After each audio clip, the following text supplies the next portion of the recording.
un ancla inmutable.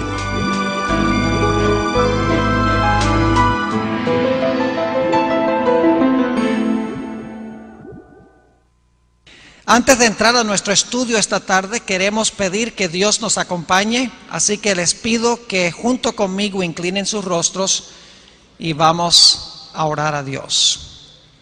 Nuestro Padre, te damos gracias una vez más por ser un Padre bondadoso, amoroso, que tienes todas las virtudes que debe tener un amante Padre.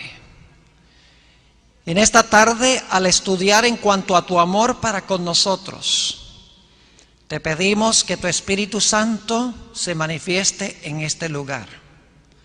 Ayúdanos a entender cuán maravilloso eres tú, para que podamos amarte cada día más. Bendícenos pues en el estudio de tu palabra, que no regrese a ti vacía. Te lo pedimos en el precioso nombre de tu Hijo, Cristo Jesús. Amén. Para comenzar nuestro estudio esta tarde, quisiera hacerlo leyendo del libro de Génesis, el capítulo 1, y voy a leer el versículo 26, y entonces vamos a saltar al versículo 28. Génesis 1, 26 y 28. Y de estos dos versículos voy a subrayar dos puntos centrales. Hay otros puntos, pero voy a subrayar dos. Dice en Génesis 1:26: entonces dijo Dios, hagamos al hombre a nuestra imagen, conforme a nuestra semejanza. Y ahora viene el primer concepto. Y señoree. Ahora, ¿qué sinónimos tenemos para la palabra señorear? Tenemos, por ejemplo, gobernar, dominar. Pero la palabra que quiero usar en esta tarde para señorear es la palabra reinad. Es decir, Adán y Eva fueron colocados como reyes o gobernantes. Esa era la función que Dios les concedió. Ahora la pregunta es, ¿gobernantes sobre qué? Todo rey tiene que tener un territorio. Ahora, ¿cuál fue el territorio que Dios le dio al hombre para que gobernara sobre él? Sigue diciendo en el versículo 26, y señoree en los peces de la mar y en las aves de los cielos, en las bestias, en toda la tierra y en todo animal que se arrastra sobre la tierra. Es decir, al hombre le fue colocado el territorio del planeta Tierra, que incluye los cielos atmosféricos, la tierra seca y lo que se encuentra dentro de las aguas. El planeta era su territorio y su función era la de ser gobernante o rey. Y Dios tenía el plan de que el hombre viviera para siempre. Pero la Sagrada Escritura nos dice en Génesis el capítulo 3 que nuestros primeros padres cedieron a las tentaciones de Satanás. Ahora, cuando Adán y Eva cedieron a las tentaciones de Satanás, ellos perdieron lo que Dios quería para ellos al comienzo. En primer lugar, perdieron su función como rey o como reyes. En segundo lugar, perdieron el territorio sobre el cual gobernaban el planeta Tierra. Y en tercer lugar, en vez de merecer vivir para siempre con Dios, su nombre debía haber sido borrado de la existencia, porque Dios dijo, la paga del pecado es muerte. Es decir, los planes que tenía Dios para Adán y Eva fueron estropeados por la elección que hicieron ellos de pecar. Perdieron su posición como gobernantes, perdieron su territorio y merecían ser borrados de la existencia. Ahora, ¿cómo sabemos bíblicamente que Satanás le quitó todo esto al hombre? Bueno, tenemos varias indicaciones en la Sagrada Escritura de que lo que le pertenecía a Adán y Eva fue robado por Satanás. Por ejemplo, en Job 1 y 2 encontramos una reunión que se celebra en el cielo. Y van allá los hijos de Dios, que son los representantes de los mundos que no cayeron. Y dice la Biblia que entre los que fueron a esa reunión fue el representante del planeta Tierra, Satán. La primera vez en la Sagrada Escritura que aparece la palabra Satán, el adversario. Va y comparece en esa reunión celestial. En realidad, el que debería haber estado en esa reunión fue Adán, el padre y el representante de la raza humana. Pero cuando Adán se dejó vencer por Satanás, Satanás tomó este planeta como su posesión, usurpó el planeta de las manos de Adán y de Eva y llegó a gobernar sobre él y llegó a ser su representante. Por esa razón el Señor Jesucristo llamó a Satanás el príncipe de este mundo, que se puede traducir también el gobernante de este mundo. Por esa razón, en el monte de la tentación, en el relato que se encuentra en el Evangelio según San Lucas, el capítulo 4 y el versículo 5 al 8, dice la Biblia que Satanás lleva a Jesús a un alto monte y le muestra todos los reinos del mundo. Y le dice a Jesús: todos estos reinos y su gloria te lo daré, si tan solo te inclinas y me adoras. Y luego dice Satanás: porque esto me ha sido a mí entregado. Fíjense que los reinos del mundo fueron entregados en manos de Satanás. Y el que se los entregó, según la Sagrada Escritura, fue Adán al pecar. Es decir, que lo que planeaba Dios, que el hombre fuera rey, que su territorio o esfera de dominio fuera la tierra, y que existiera para siempre en un estado de inocencia y santidad, se arruinó. Satanás tomó la posición como rey y representante. En segundo lugar, tomó posesión del planeta Tierra. Y en tercer lugar, hizo al hombre reo de muerte. Y lo peor es que no había un ser humano que pudiese recuperar lo que Adán y Eva perdieron. Porque la Sagrada Escritura dice en el libro de los Romanos, el capítulo 3 y el versículo 23, todos han pecado y están destituidos de la gloria de Dios. Romanos 3 y el versículo 1 dice: no hay justo ni aún uno. No hay ser humano en el planeta Tierra que en algún momento no haya sido vencido por Satanás. Es decir, no hay un ser humano en el planeta Tierra que puede recuperar lo que se perdió, porque para recuperarlo habría que vencer perfectamente en todo a Satanás y no dejarse vencer ni en un solo detalle. Y dentro de la raza humana no había nadie que tuviera esas especificaciones. Sin embargo, la raza humana necesitaba a alguien que redimiera lo perdido. ¿Quién podía redimirlo?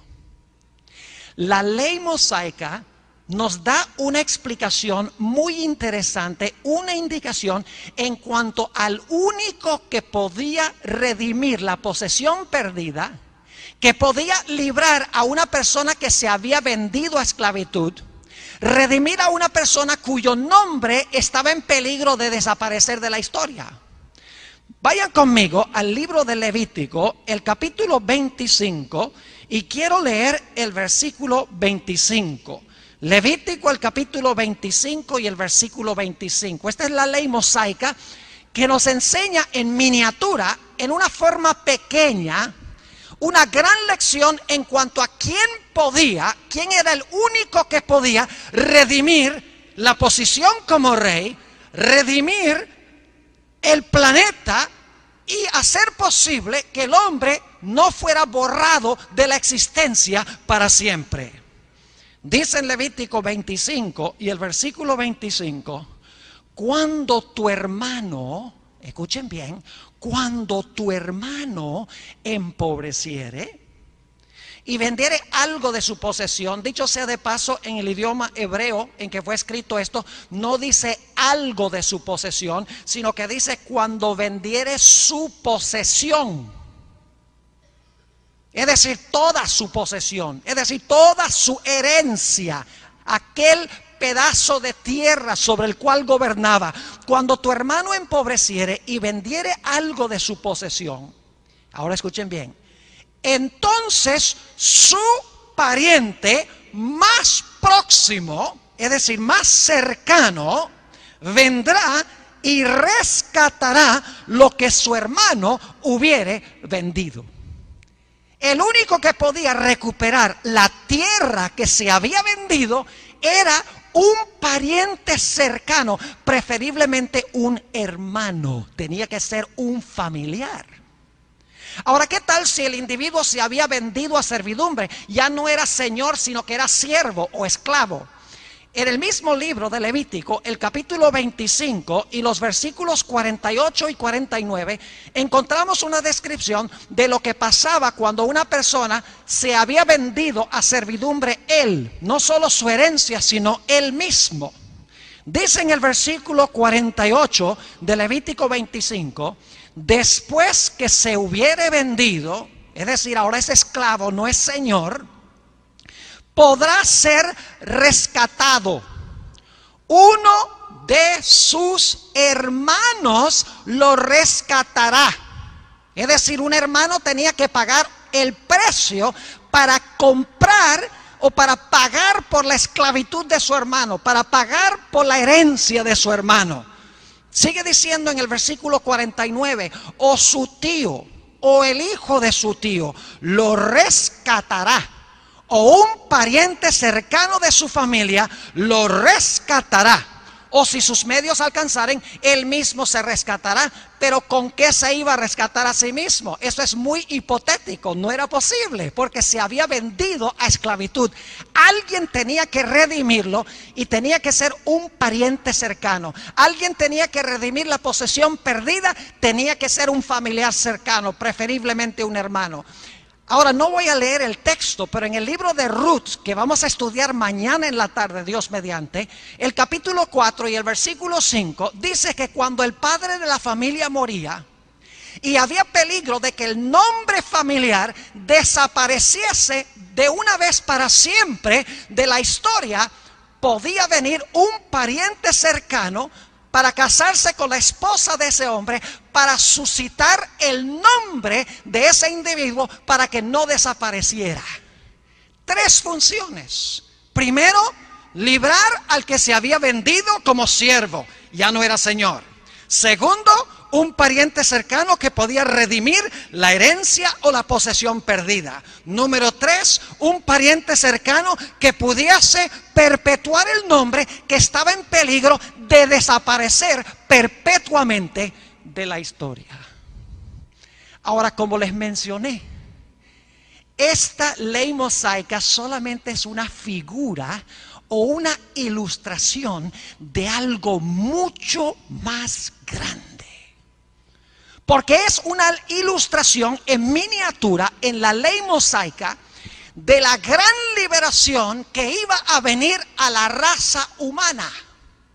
Era un ejemplo local que debía ilustrar a nivel universal quién podía recuperar la herencia perdida, el reino perdido y el nombre que parecía a punto de desaparecer, porque la Biblia dice que la paga del pecado es muerte. El hombre iba a ser borrado de una vez por todas del libro de la vida. El hombre necesitaba un campeón, un pariente cercano que pudiese cumplir esta responsabilidad. Pero el problema es que no había un ser humano que fuese pariente de otros seres humanos que hubiese vencido a Satanás, que no se hubiese vendido a esclavitud de él, que no hubiese vendido su herencia y que no mereciera que su nombre fuese extirpado de la historia. Ahora, el cumplimiento de esta escena del Antiguo Testamento, de la ley mosaica, se encuentra en 2 capítulos espectaculares del libro de Apocalipsis. Si tienen sus Biblias y pueden leer, está un poco oscuro, pero de todas maneras va a estar en la pantalla. Apocalipsis, el capítulo 4 y el capítulo 5 van a ser nuestros capítulos de atención especial en esta tarde. Y recuerden que Apocalipsis 4 y 5 está hablando del cumplimiento de la sombra que se encontraba en la ley mosaica. Es decir, lo que estaba en la ley mosaica era un modelo en miniatura, era una ilustración pequeña de lo que iba a suceder a nivel universal para recuperar lo que Adán y Eva perdieron originalmente. Ahora, no tenemos tiempo de estudiar en detalle Apocalipsis 4. Así que les voy a describir lo que tiene el capítulo y solamente vamos a leer el versículo 11 del capítulo 4. Pero escuchen la descripción, ustedes pueden leerlo en su tiempo libre. En Apocalipsis 4 hay un trono que está colocado en el cielo. En el trono hay uno que está sentado. Inmediatamente alrededor del trono se encuentran 4 seres vivientes que se identifican en el libro de Ezequiel, capítulos 10 y 11, como los 4 querubines que rodean el trono de Dios. Es decir, son los comandantes de las huestes angélicas y son los guardianes del arca del pacto que representa el trono de Dios. Están inmediatos, en otras palabras, al trono de Dios estos 4 seres vivientes. Un poco más allá de los 4 seres vivientes se encuentran unos personajes que se describen como los 24 ancianos. Es decir, en Apocalipsis 4 ustedes leen todo el capítulo y van a encontrar que allí solamente está uno sentado en el trono, que vamos a ver que es Dios el Padre. Inmediatamente alrededor del trono están los 4 seres vivientes, que son los 4 querubines que rodean el trono de Dios, los comandantes de las huestes angélicas. Y luego, un poco más afuera del círculo, se encuentran los 24 ancianos que identificaremos un poco más tarde en nuestro estudio. Ahora, lo extraño en Apocalipsis 4 no es quienes están presentes, sino quienes están ausentes. Porque al leer Apocalipsis 4 nos damos cuenta que no hay ni una sola mención de ángeles. Los ángeles no están. Y uno dice, ¿qué se hicieron todos los ángeles en Apocalipsis 4? Están los 4 querubines, están los 24 ancianos, está el Padre sentado en el trono, pero no están los ángeles. Otro asunto extraño de Apocalipsis 4, otra persona que está ausente, es que no está Jesús en ninguna parte del capítulo 4. Solamente se encuentra Dios el Padre rodeado de los 24 ancianos y de los 4 seres vivientes. Y uno dice, bueno, en esta escena, ¿dónde están los ángeles y dónde está Jesús? Leamos el capítulo 4 y el versículo 11 para ver la alabanza que le tributan los 24 ancianos y los 4 seres vivientes al que está sentado en el trono. Dice en el versículo 11, Señor, digno eres de recibir la gloria y la honra y el poder. ¿Por qué razón? Porque tú creaste todas las cosas y por tu voluntad existen y fueron creadas. Noten que el motivo de la alabanza en Apocalipsis el capítulo 4 y el versículo 11 de los 4 seres vivientes y de los 24 ancianos es que el que está sentado en el trono es el creador. No se dice nada de que sea el redentor, se dice que es el creador, y los seres celestiales le tributan honra, gloria y alabanza. La escena de Apocalipsis 4 continúa en el siguiente capítulo. Vamos a Apocalipsis 5, el versículo 1. Y en la mano, fíjense que la conjunción y conecta el capítulo 4 y el capítulo 5. Es una continuación de lo que encontramos en el capítulo 4. Dice, y vi en la mano derecha del que estaba sentado en el trono un libro escrito por dentro y por fuera, sellado con 7 sellos. Ahora necesito explicarles algo en cuanto a este libro. No es un códice como los que tenemos nosotros, donde volteamos las páginas.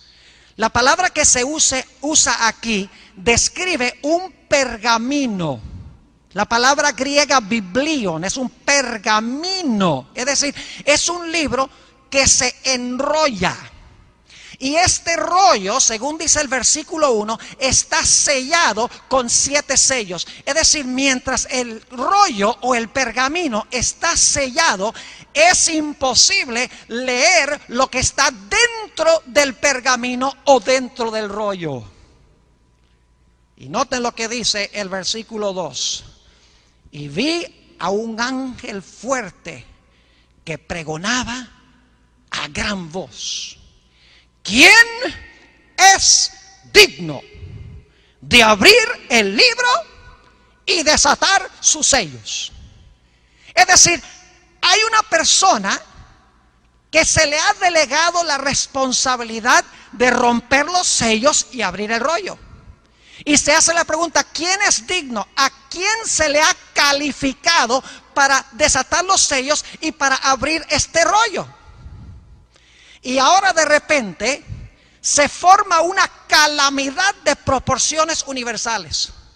Porque aparentemente no hay nadie, ni en el cielo, ni en la tierra, ni debajo de la tierra, que pueda romper los sellos, abrir el libro para revelar su contenido. Y dice la Biblia, ni siquiera hay nadie que pueda mirar ese rollo. Leámoslo en los versículos 3 y 4.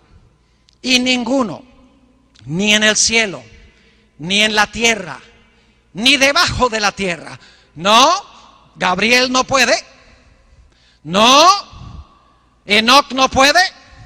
No, Elías no puede. No, Moisés no puede. Nadie en el cielo, no hay un ángel que pueda abrir el rollo. Ni siquiera Dios el Padre puede romper los sellos y abrir ese rollo o ese pergamino. Tampoco hay nadie en la tierra. Hubo muchos héroes muy grandes en la tierra: Abraham, Isaac, Jacob, David, Jeremías, Isaías, Nehemías, Elías. Pero no hay ni uno solo en el planeta Tierra que pueda romper los sellos, abrir el rollo, ni siquiera de mirar el rollo. Y no hay nadie tampoco debajo de la tierra. Lo que quiere decir esta expresión, ni en el cielo, ni en la tierra, ni debajo de la tierra, es que no había en todo el universo una persona que pudiese abrir este rollo, romper sus sellos y revelar el contenido de este rollo. Ahora, quiero recalcar que lo que contiene este rollo es de suprema importancia. Es de una inmensa significación. Porque el versículo 4 nos dice que el apóstol Juan, quien está escribiendo el libro de Apocalipsis bajo inspiración divina, dice en cuanto a él: y yo lloraba mucho, porque no se había hallado a ninguno digno de abrir el libro, ni de leerlo, ni de mirarlo. Ahora, en el idioma griego hay 2 palabras que se traducen llorar. Una palabra se usa para describir a una persona que llora normalmente, derrama lágrimas. Pero la palabra que se usa aquí no es la palabra común y normal para llorar. La palabra que se usa aquí es la palabra griega klaio, que significa llorar clamando en alta voz. llorando intensamente. Es la misma palabra que se usa, por ejemplo, del apóstol San Pedro, cuando por tercera vez negó al Señor Jesucristo. Y dice la Biblia que salió del tribunal de Pilato y lloró amargamente. Es decir, este es un llorar de Juan que es amargo. Hay algo de una importancia de vida y muerte dentro de ese rollo. Y si no se consigue a alguien digno de romper los sellos y abrir el rollo, el resultado será una calamidad de proporciones universales. La pregunta clave es, ¿qué contiene ese rollo? Afortunadamente, el testimonio de la arqueología nos ayuda a entender qué contiene ese rollo de Apocalipsis 5. Se han descubierto en la Roma antigua ejemplos de testamentos que se preparaban en los tiempos del Imperio Romano. Los testamentos en Roma se escribían en pergaminos, se escribían los nombres de las personas y se escribía exactamente qué era lo que iban a heredar. Y luego entonces se enrollaba el testamento y se le ponían 7 pedazos de cuerda alrededor, y a donde se encontraban los 2 cabos de la cuerda se ponía cera mojada que luego se endurecía, y así los 2 cabos quedaban cerrados.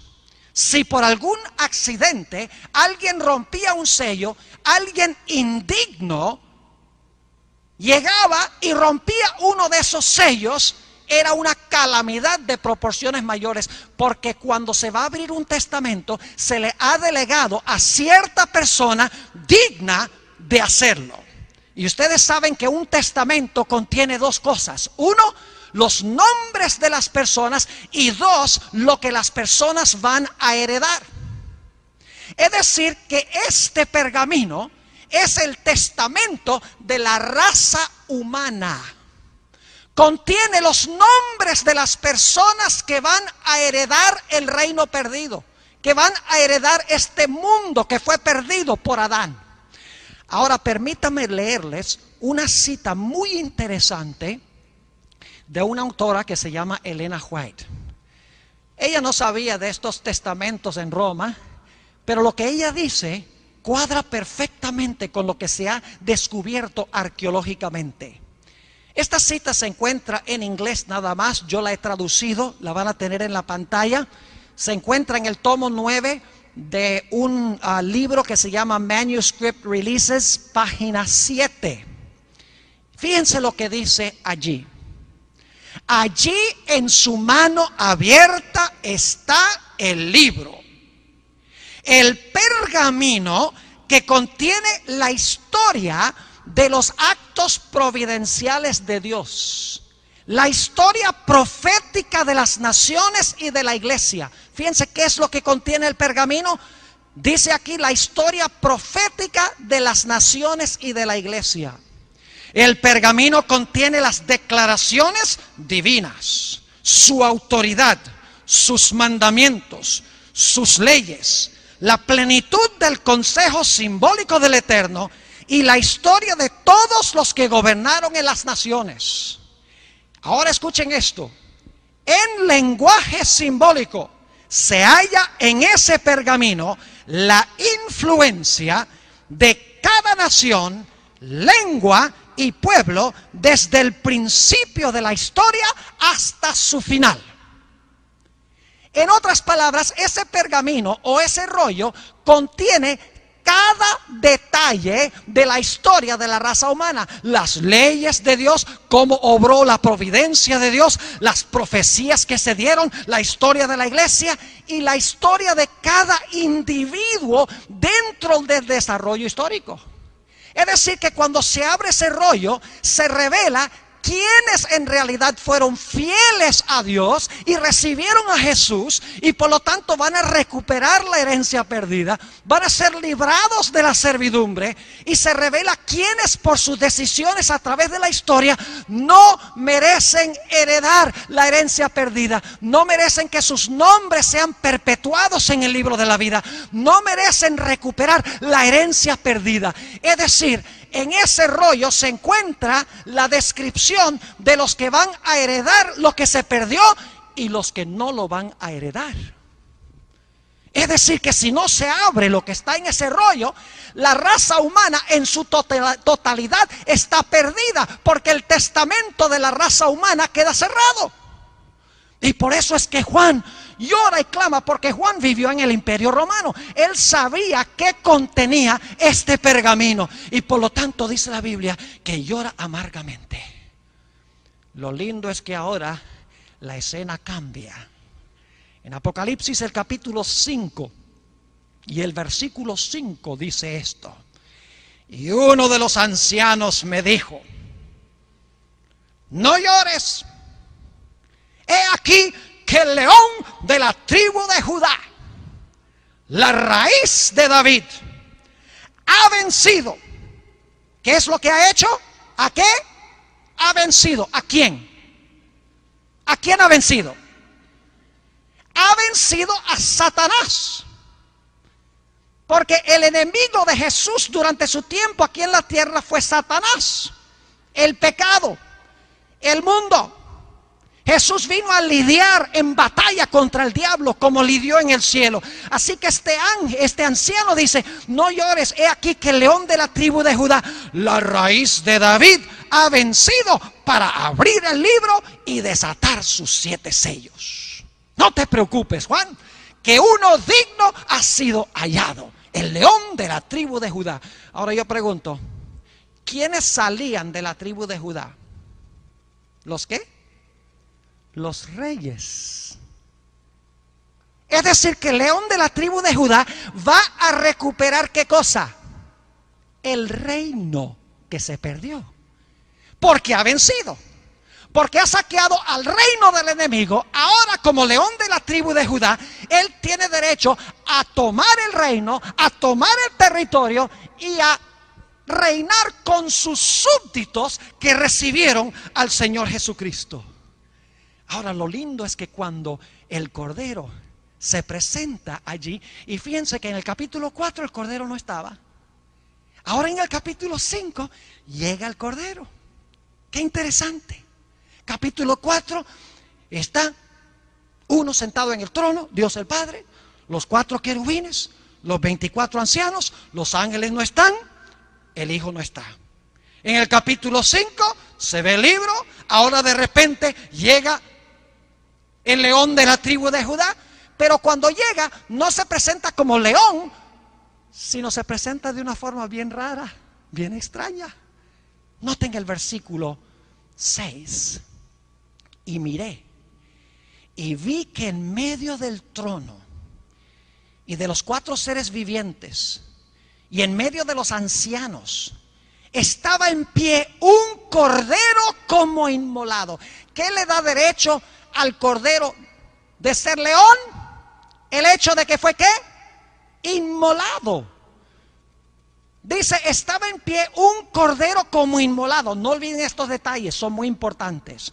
Que tenía 7 cuernos y 7 ojos, los cuales son los 7 espíritus de Dios enviados por toda la tierra. El anciano habla del león de la tribu de Judá, pero luego cuando se mira, resulta que el león, antes de ser león, es un ¿qué? Un cordero como inmolado. Porque la Biblia dice que cuando Jesús murió en la cruz, dijo, consumado es. Satanás había sido derrotado por la muerte de Jesús. Por eso en Juan 12, el Señor Jesucristo dijo, ahora es el juicio de este mundo. Ahora el príncipe de este mundo será echado fuera. Es decir, el que tomó el reinado va a ser echado. Y ahora yo soy el que voy a tomar el reinado. Y luego dice Jesús explicando lo que quiso decir. Que yo, si fuere levantado, atraeré a todos a mí mismo.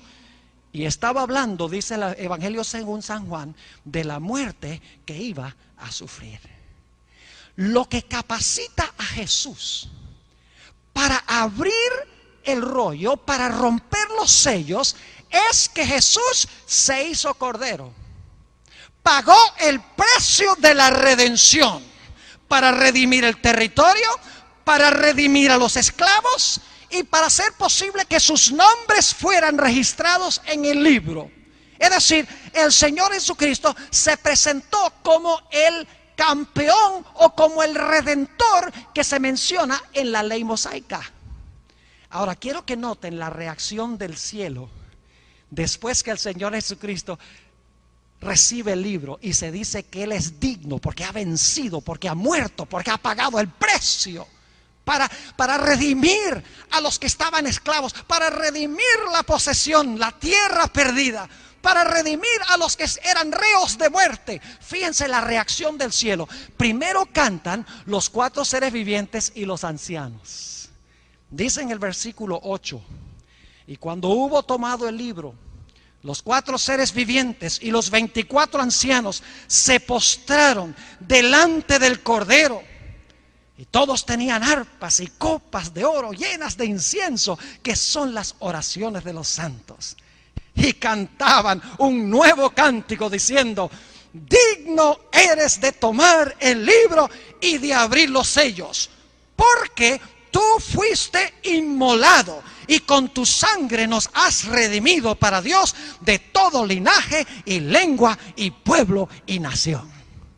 Digno eres de abrir el rollo, porque fuiste inmolado y nos has redimido, nos has librado, has comprado la herencia perdida, has comprado la libertad, has hecho posible que nuestros nombres sean escritos en el libro de la vida, que no sean borrados. Pero la alabanza no termina con los 4 seres vivientes y con los 24 ancianos. Continúa luego con la hueste angelical. Vean qué interesante. Ahora aparece en el capítulo 5 la hueste angelical. La pregunta es: ¿dónde estaban? En unos momentos les voy a decir de qué ocasión histórica está hablando Apocalipsis 5, porque esto sucedió en cierto momento histórico. Pero primero vamos a leer los versículos 11 y 12, la alabanza de los seres celestiales ahora, los ángeles. Dice: y miré y oí la voz de muchos ángeles alrededor del trono, y de los seres vivientes, y de los ancianos, y su número era millones de millones, que decían a gran voz: el Cordero que fue inmolado es digno de tomar el poder, las riquezas, la sabiduría, la fortaleza, la honra, la gloria y la alabanza. Pero la alabanza no termina allí. Ahora se va a unir todo el universo en una canción de alabanza al Cordero. El versículo 13 dice: y a todo lo creado que está en el cielo y sobre la tierra y debajo de la tierra y en el mar, y a todas las cosas que en ellos hay, oí decir al que está sentado en el trono y al Cordero, sea la alabanza, la honra, la gloria y el poder por los siglos de los siglos. Todo el cielo, la tierra y el universo se unen en alabar al que está sentado sobre el trono y alabar al Cordero. Pero alaban al Cordero porque es el Redentor, mientras que en el capítulo 4 alababan al Padre como el Creador. Ahora mi pregunta es: ¿qué ocasión histórica están describiendo estos versículos de Apocalipsis 5? Ustedes me van a perdonar, espero, por leer una cita bastante larga que encontramos en un libro que es uno de mis favoritos. Se llama El deseado de todas las gentes, una biografía de Cristo escrita por Elena White. Ahora debo decirles algo en cuanto al deseado de todas las gentes. No es solo una biografía de Cristo, es en realidad una filosofía de la historia, donde se relata el ministerio de Jesús, la muerte de Jesús, desde la perspectiva del gran conflicto entre Cristo y Satanás. La batalla Pueden leer El deseo de todas las gentes y van a encontrar en casi cada página que Satanás está haciendo algo y Jesús está respondiendo de otra manera. No es como leer los evangelios, no es como leer otro libro biográfico de Jesús, porque los otros libros lo que hacen es describir lo que hizo Jesús durante su ministerio. Elena White se mete detrás del telón y ve que los eventos en la vida de Jesús en realidad son repercusiones de una controversia invisible de Satanás en contra de Jesús.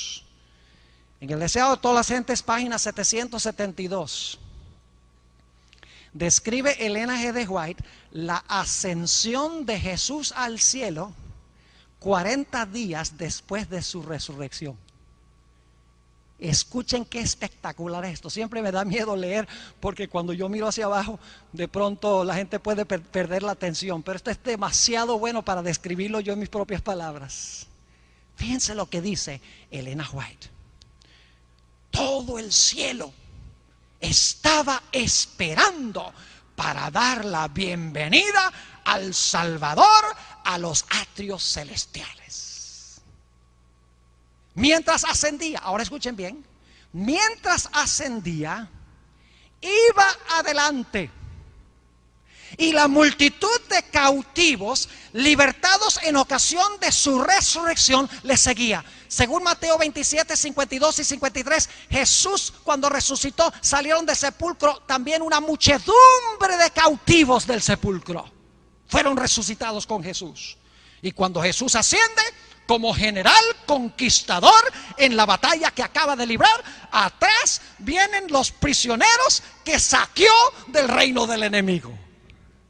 Sigue diciendo, la hueste celestial con aclamaciones de alabanza y canto celestial acompañaba al gozoso séquito. ¿Quiénes están subiendo con Jesús? Los ángeles. Por eso en el capítulo 4 no están. Porque han venido a la tierra para buscar a su querido comandante. Sigue diciendo, al acercarse a la ciudad de Dios, la escolta de ángeles demanda: alzado puertas vuestras cabezas y alzaos vosotras puertas eternas, y entrará el Rey de Gloria. Gozosamente los centinelas de guardia responden: ¿quién es este Rey de Gloria? Dicen esto no porque no sepan quién es, sino porque quieren oír la respuesta de sublime loor. Jehová, el fuerte y valiente, Jehová, el poderoso en batalla. Alzad, oh puertas, vuestras cabezas, y alzaos vosotras puertas eternas, y entrará el Rey de Gloria. Vuelve a oírse otra vez: ¿quién es este Rey de Gloria?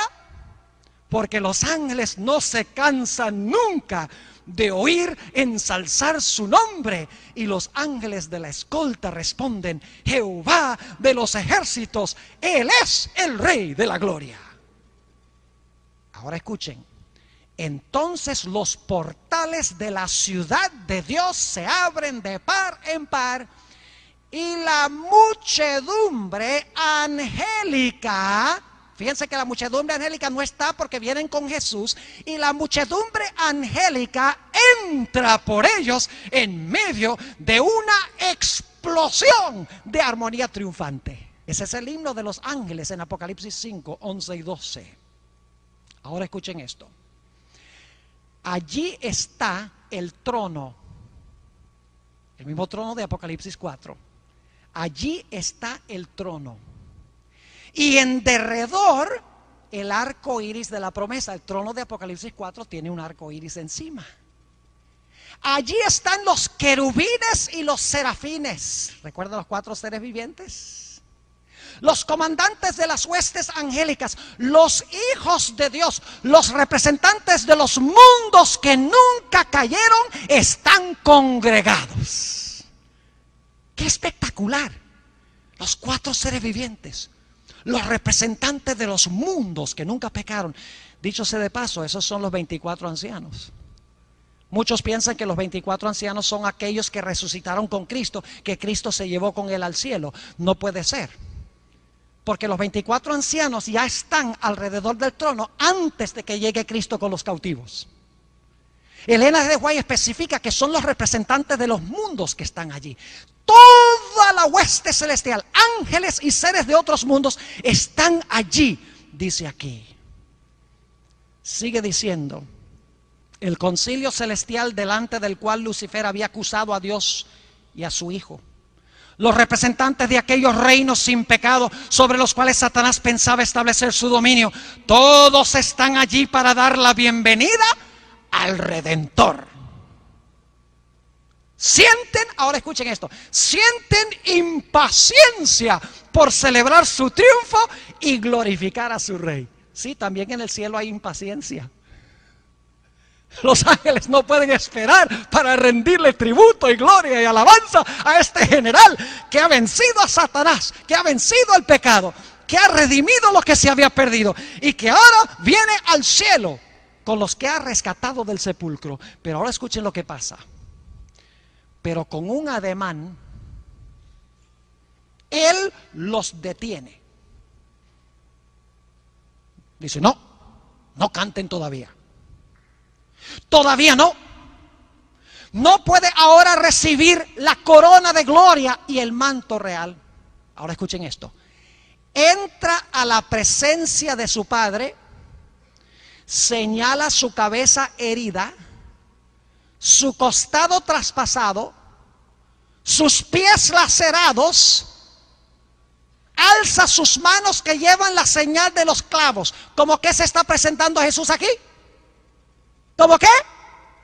Como cordero inmolado. Apocalipsis 5. Sigue diciendo, presenta los trofeos de su triunfo. Ofrece a Dios la gavilla de las primicias, aquellos que resucitaron con Él como representantes de la gran multitud que saldrá de la tumba en ocasión de su segunda venida.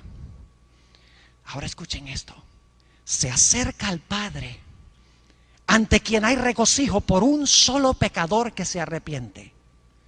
Desde antes que fueran echados los cimientos de la tierra, el Padre y el Hijo se habían unido en un pacto para redimir al hombre en caso de que fuese vencido por Satanás. ¿Ven? Había un pacto para redimir al hombre si era vencido por Satanás. Ahí está la idea de la ley mosaica. Habían unido sus manos en un solemne compromiso de que Cristo sería fiador de la especie humana. Cristo había cumplido este compromiso cuando sobre la cruz exclamó, consumado es, se dirigió al Padre. El pacto había sido llevado plenamente a cabo. Ahora declara, Padre, consumado es. He hecho tu voluntad, oh Dios mío. He completado la obra de la redención. Si su justicia está satisfecha, aquellos que me has dado, quiero que donde yo estoy, ellos estén también conmigo. Ahora Él quiere que se revele quiénes van a heredar con Él por lo que Él ha hecho.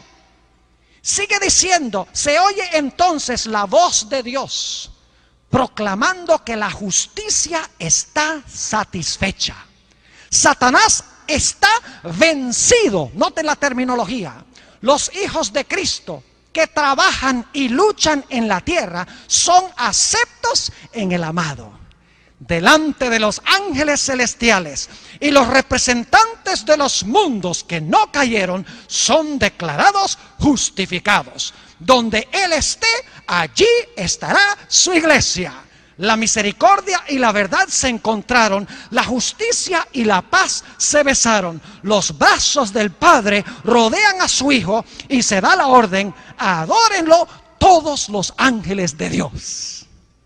Y saben luego qué cita Elena G. de White después de esto, no lo voy a leer, pero cita Apocalipsis 5, 11 y 12 y luego cita Apocalipsis 5, 13. Es decir, esta ocasión que se describe en Apocalipsis 5 es el momento cuando Jesús ascendió al cielo, habiendo recuperado lo que el hombre perdió, habiendo recuperado el reino perdido, habiendo recuperado la posición como rey para devolverle al ser humano, habiendo hecho posible que nuestros nombres quedaran registrados en el libro de la vida a pesar de nuestros pecados. Ahora, no puedo terminar en esta tarde sin volver otra vez a Apocalipsis 5 y luego ir a Apocalipsis 22, porque aquí viene el punto más importante. Apocalipsis 5, y quiero leer otra vez el versículo 5. Y uno de los ancianos me dijo: no llores, he aquí que el león de la tribu de Judá, ahora escuchen esto, la raíz de David, ha vencido para abrir el libro y desatar sus sellos. Jesús es llamado la raíz de David. Ahora vayan conmigo a Apocalipsis 22 y el versículo 16. Muy importante este texto. Apocalipsis, el capítulo 22 y el versículo 16. Yo, Jesús, he enviado mi ángel para daros testimonio de estas cosas en las iglesias. Ahora escuchen bien. Yo soy la raíz, ¿y qué? Y el linaje de David. Paremos un momento allí. La gente me pregunta a mí: ¿cómo, pastor, consigue usted todas las cosas que consigue en la Biblia? ¿Saben cómo? Yo leo un texto y luego pienso sobre el texto por 10 minutos. Reflexiono sobre el texto. No es suficiente leerlo. Hay que leer un pasaje y decir: ¿cuándo esto está describiendo? ¿Cuándo pasó esto? ¿Por qué se dice de esta manera? ¿Dónde sucedió esto? ¿A qué se está refiriendo? Es decir, cuando leemos la Biblia, debemos reflexionar sobre la Biblia. Nada más leerla no es suficiente. Ahora, yo no sé si ustedes notaron algo interesante. Aquí dice que Jesús es la raíz y el linaje de David. Les hago una pregunta. ¿Creen ustedes que yo puedo ser al mismo tiempo padre de mi hijo e hijo de mi hijo? Y ustedes dicen: qué pregunta tan ridícula. ¿Cómo el pastor Bor dice que si él puede ser padre de su hijo y también hijo de su hijo? Obvio que eso es imposible. Pero Apocalipsis 22, 16 nos está diciendo que Jesús es la raíz de David y también el linaje. Es el padre de David y el hijo de David. Lo mismo sucede con Abraham. La Biblia dice que Jesús es el linaje de Abraham, pero Jesús dijo: antes que Abraham fuese, yo soy. Es decir, Jesús es el padre de Abraham y el hijo de Abraham. Es el padre de David y el hijo de David. Es la raíz de David y el linaje de David. ¿Por qué razón? Porque Jesús es el padre de David como Dios, mientras que es el hijo de David como hombre. ¿Recuerdan la ley mosaica? Solamente un pariente cercano podía redimir la posesión perdida, podía redimir la posición como rey perdida y redimir el nombre de la persona. Tenía que ser un pariente cercano. Pero Jesús, siendo Dios en el cielo, no era nuestro pariente cercano, porque Él era Dios y nosotros éramos seres humanos. Por esa razón Jesús descendió del cielo y tomó carne de nuestra carne y hueso de nuestro hueso.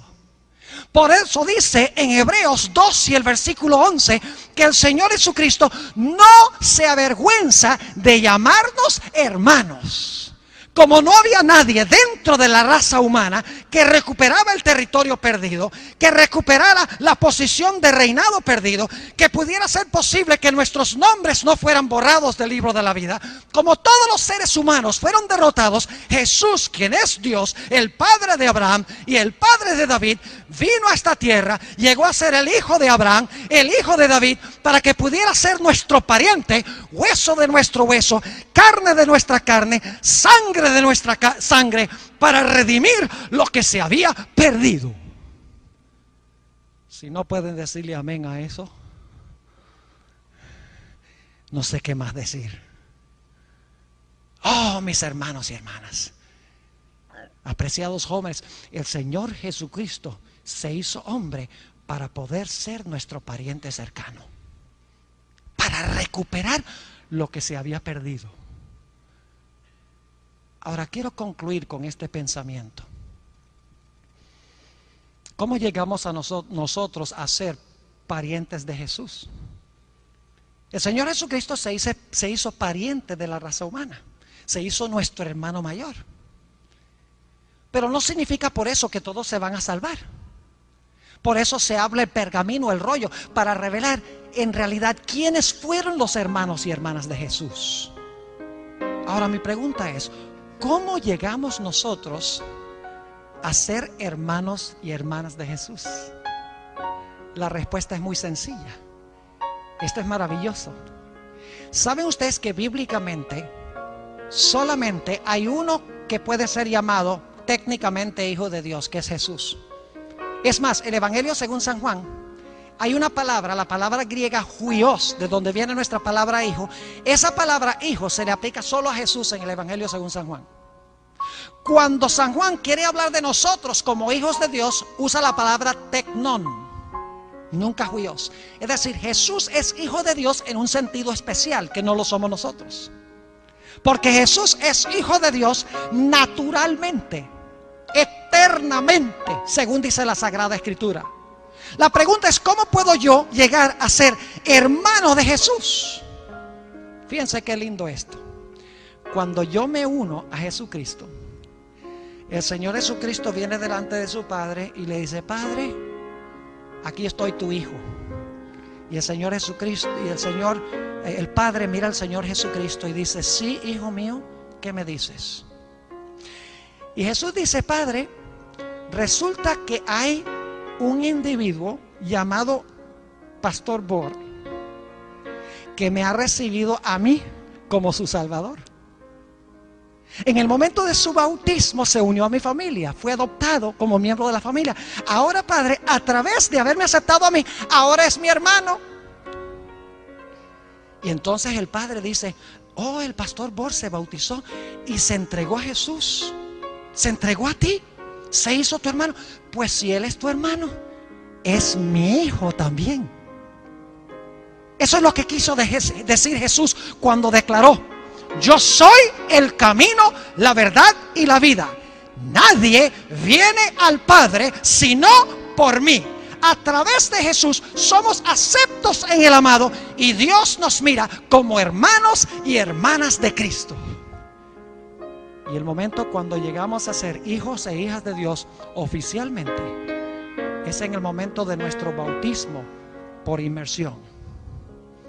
Cuando Jesús se bautizó fue que se escuchó la voz del cielo que dijo: este es mi Hijo amado, en quien tengo gran contentamiento.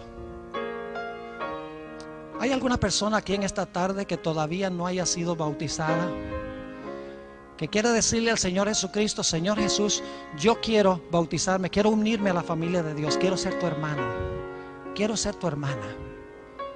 Quiero por favor que me recibas como miembro, como miembro de tu familia.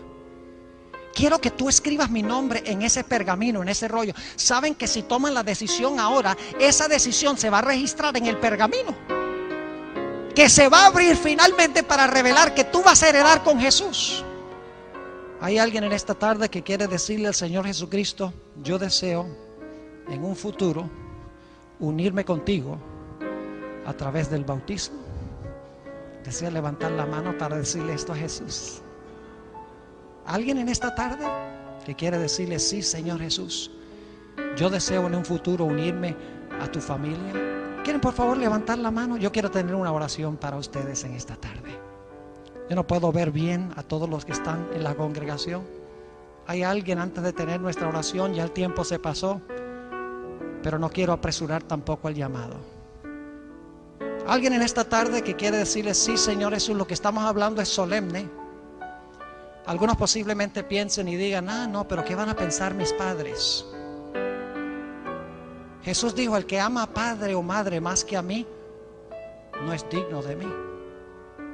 Posiblemente, ¿qué van a decir los amigos? La Biblia dice que los enemigos no deben entreponerse entre nosotros y nuestra relación con Jesús. Hay alguien en esta tarde que con valentía quiere decirle: sí, Señor Jesús, yo escojo en esta tarde unirme a tu familia. En un futuro, no significa que va a ser el sábado, pero están tomando su decisión hoy de que se van a unir a Jesús a través del bautismo. ¿Hay alguien? ¿Será que todos los que están aquí están bautizados ya? No creo. Estamos hablando del bautismo por inmersión, sumergidos debajo del agua. Jesús te está llamando ahora por medio de su Espíritu Santo. Saben que cuando ustedes dicen que no, a mí no me están diciendo que no. Le están diciendo que no al Señor Jesús, porque el Señor Jesús me está usando sencillamente a mí como un instrumento para llamarlos a ustedes. La Biblia dice que Dios llama a sus ministros para proclamar el Evangelio. Esa es la forma que Él ha establecido para que la gente vaya a los pies de Jesús. Solo unos pocos instantes y voy a tener la oración. ¿Hay alguna persona aquí que quiere colocarse de pie? Hagámoslo bien serio. Quiere decirle al Señor Jesucristo: sí, Señor Jesús, yo escojo hoy que voy a unirme contigo. ¿Alguien? Cuán duros son los corazones, ¿verdad? ¿Has sentido esta tarde que lo que hemos hablado de la palabra es la verdad de Dios? Yo creo que es la verdad, sé que es la verdad. ¿Quieres finalmente heredar el reino con Jesús? ¿Quieres vivir eternamente con Él? Necesitas tomar esa decisión. Bien, en esta tarde quiero tener una palabra de oración. Satanás obra ferozmente para que la gente no responda al llamado de Dios. Gloria a Dios. Allá veo una persona parada. Aquí veo otra. No es fácil pararse solos en una congregación, pero algún día tendremos que pararnos a riesgo de nuestra vida por Jesús. Si te resulta difícil tu familia ahora, no pienses que va a ser más fácil cuando tu vida esté en juego por Jesús. Yo no sé si es mucho pedirle a estas dos almas que vengan aquí al frente un momento para tenerlas cerca, para tener una oración. ¿Podría pedirles por favor que vengan acá? Ni siquiera tienen que mirar a la congregación. Vengan acá nada más. Yo voy a tener una oración con ustedes. Doy gloria a Dios por estas almas que el Señor ha tocado. Si hay alguno más en este momento que quiere venir al frente, vengan. No dejen pasar esta oportunidad. Puede ser la última vez que Dios te llame. Yo podría contarles historias, pero no voy a tomar el tiempo para hacerlo. Señor te bendiga. Dios te bendiga. Han hecho la mejor elección hoy. Gloria al Señor. ¿Alguien más? Muy bien. Voy a tener una palabra de oración. Si durante la oración hay alguien más aquí que quiere colocarse de pie donde quiera que esté, pido que por favor lo haga. No salgan de este lugar sin tomar una decisión. Oremos. Padre, te damos gracias porque enviaste a Jesús a este mundo. Cuando perdimos todo, gracias porque enviaste a Jesús para recuperarlo todo. Te doy gracias, Señor, por estas dos almas que han venido al frente en respuesta a tu llamado. No es fácil, pero tú has dicho que el que se avergüence de ti, tú te avergonzarás de él o de ella. Te pido, Señor, que muy pronto, después de prepararse, estas queridas almas tuyas puedan sellar su pacto con Jesús a través del bautismo. Y Señor, en este momento te ruego por aquellas personas que están en esta congregación, el Espíritu Santo les está hablando, saben que deben responder, tienen una lucha intensa en su corazón. Te ruego, Señor, que en este momento tú les des también la valentía de pararse y decirle: sí, Señor Jesús, yo también escojo este día unirme contigo como mi Salvador, mi Señor, mi hermano, como miembro de tu familia. Te doy gracias, Señor, por la forma en que obras. Te pido, Señor, que sigas trabajando en los corazones de las personas que están reunidas acá. Hay muchas que todavía no han sido bautizadas. Te ruego que antes que termine esta semana, tu Espíritu Santo las persuada, las convenza de hacer una entrega completa a Jesús. Te doy gracias, Señor, por haber estado con nosotros. Gracias por escuchar mi oración. Te lo pido en el nombre de Jesús. Amén.